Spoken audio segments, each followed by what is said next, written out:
S'après la tragédie de la terre. Mais après Zeus et partageant son trône, siège la pitié pour tout acte humain. Sophocle, Oedipe à Colonne. Chapitre 3. Le tournant d'un âge.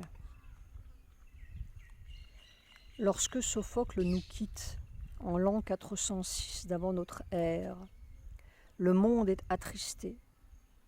Nous sommes appauvris. 7 ans après lui, en l'an 399, Socrate sera condamné à mort. Lorsqu'on écoute Sophocle, on aimerait être poète ou musicien, tant sa voix coule et s'en va dans l'infini, pour retourner à nous chargé de mystères, comme un ressac au long duquel on se promène avec nos peines, notre besoin jamais comblé. Quelque chose qui attend, quelque chose qui erre et ne s'arrête nulle part, un rien qui était tout, dit Sri Aurobindo à l'autre bout de ces longs siècles. Une réalité voilée, à demi connue, toujours manquée, une quête de quelque chose ou de quelqu'un, jamais trouvé, un vieux besoin usé, jamais comblé. Et Sophocle, comme Sri Aurobindo, porte cette musique de notre songe vagabond, de notre humanité avec un trou dans le cœur. Mais cette peine d'être se fond dans le large, cette autre chose qui chante, comme les chœurs, comme Dionysos, ce dieu vénéré qui signifie l'ailleurs et désigne l'autre. Mais le mystère de Sophocle est de ne s'arrêter jamais. Ses cris les plus sombres cachent toujours un appel, veulent un appel à ce qui est le plus contraire à ce trou noir. Ces héros ne sont pas des victimes, entre guillemets, d'un sort injuste, entre guillemets. Ils se débattent avec leur propre cœur et tirent leur propre force de ce qui est le plus contraire à leurs limites. Ce néant auquel Oedipe roi voit promis ces pauvres générations humaines est encore un défi. Êtes-vous vraiment destiné là? Allez-vous secouer votre nuit ou couler avec, comme un navire en partance pour nulle part? Même Antigone, devant la brute qui s'apprête à l'emmurer vive. « Je suis entre tes mains, dit-elle. Que veux-tu de plus que ma mort? » Rien, répond Créon. Ta mort me suffit amplement.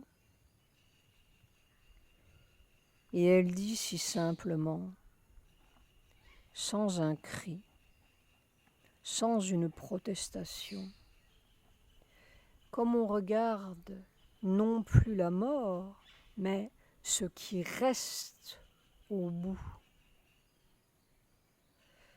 Je suis né pour aimer, non pour haïr.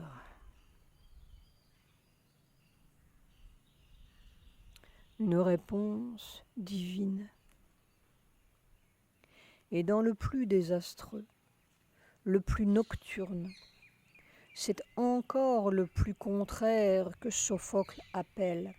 C'est toujours l'homme solaire et la joie qu'il veut provoquer.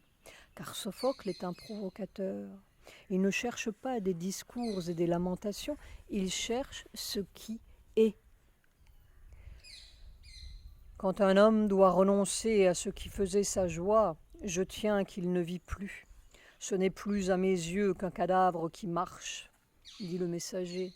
dans Antigone. Et Sophocle est un messager de cet âge solaire du 5e siècle d'avant qui s'apprête à basculer après. Ô homme, où navigues-tu ? Semble dire Sophocle. Où est ta joie ? Dans quoi mets-tu ta joie et ton amour ? Seul répond un vieux ressac au bord d'une plage qui semble si noire, tandis que nous promenons ce vieux besoin jamais usé. Presque tombe. Rarement dans l'histoire, nous pouvons saisir des moments si exacts. Sophocle s'en va, et 2 ans après, en 404, c'est la ruine politique d'Athènes qui capitule devant Sparte, la fin de la guerre du Péloponnèse, la lutte fratricide des cités grecques, puis les despotes, puis cette mort si troublante de Socrate, comme l'assassinat d'un âge. Quelque chose a viré déjà dans la conscience de cet Occident pas encore né, car il est un destin dans les nations comme dans les individus, et dans les siècles comme dans nos secondes. Et finalement, c'est toujours l'être terre qui est en marche vers son but. Nos contradictions sont notre levier, dont on se sert ou pas.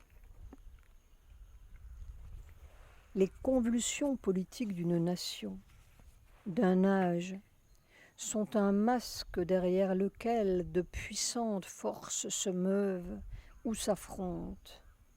C'est un grand jeu, un terrible jeu, où seul l'homme, la réalité de l'homme, est en question et se délivre peu à peu, spasmodiquement, du ventre des vieux ténèbres d'où il était sorti.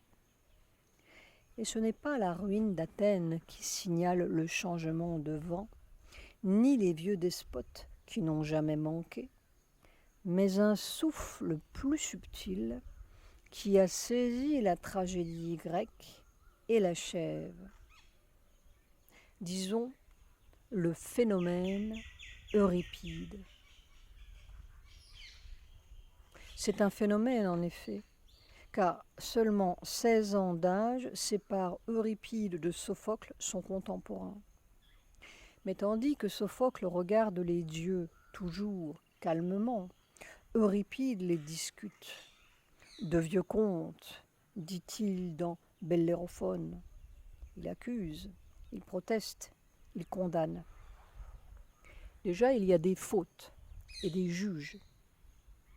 Il brandit des arguments, et c'est pour, et c'est contre, et c'est l'interminable jeu du mental qui commence. Que ne puis-je faire parler mes bras, mes mains, mes cheveux, mes pieds, s'écrie la violente Hécube dans sa rage. Déjà, la tragédie laisse tomber le masque derrière lequel soufflaient d'autres voix. Et c'est le petit bonhomme qui apparaît, moi, la personne, qui naturellement ne sait pas, et cherche des torts et des raisons, des blancs ou noirs. Bientôt, on vous pendra juridiquement, on vous brûlera religieusement. Il est pacifiste ou patriote ou amoureux, et orateur et militant. D'une patrie qui n'est plus celle des dieux, d'un ailleurs qui est tombé dans sa tête et veut être seul à régner. Tranquillement, Sophocle faisait parler le devin Tiresias derrière son masque. « Pense à cela, mon fils. L'erreur est fréquente chez tous les mortels. » C'était simple, mais l'erreur sans ce masque et sans cet ailleurs qui conduit tout à travers notre nuit pour nous faire devenir ce que nous ne sommes pas encore, devient péché, devient vertu, devient les 1000 visages de notre prison ambiguë. Est nécessaire, puisque nous sommes un petit bonhomme séparé qui cherche des maîtres, entre guillemets, et des commandements de Dieu, entre guillemets, pour lui dire ce qu'il ne sait plus. Las, que ne me dis-tu les mots que je dois dire demande Phèdre. Déjà, le cortège de Dionysos n'est plus pareil lorsque la foule heureuse allait sortir le dieu du sanctuaire pour l'installer sur son autel au centre de l'orchestra, tandis que les choreutes tournaient et psalmodiaient.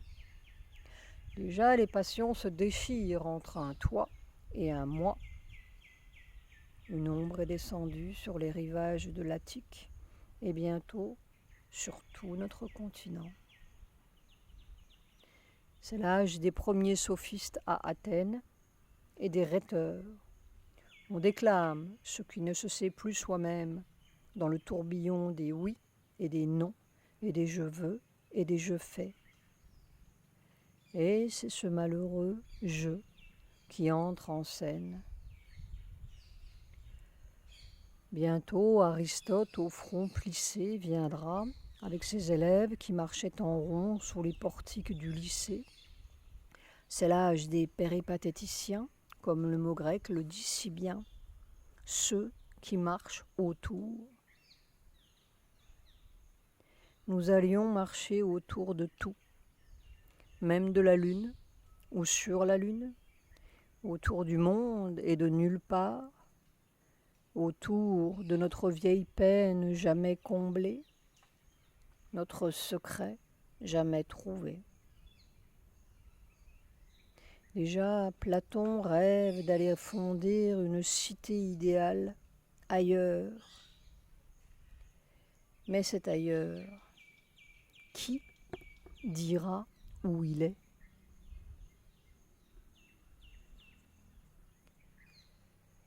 Et les longs siècles. Depuis la mort de ces grands parmi nous, on regarde.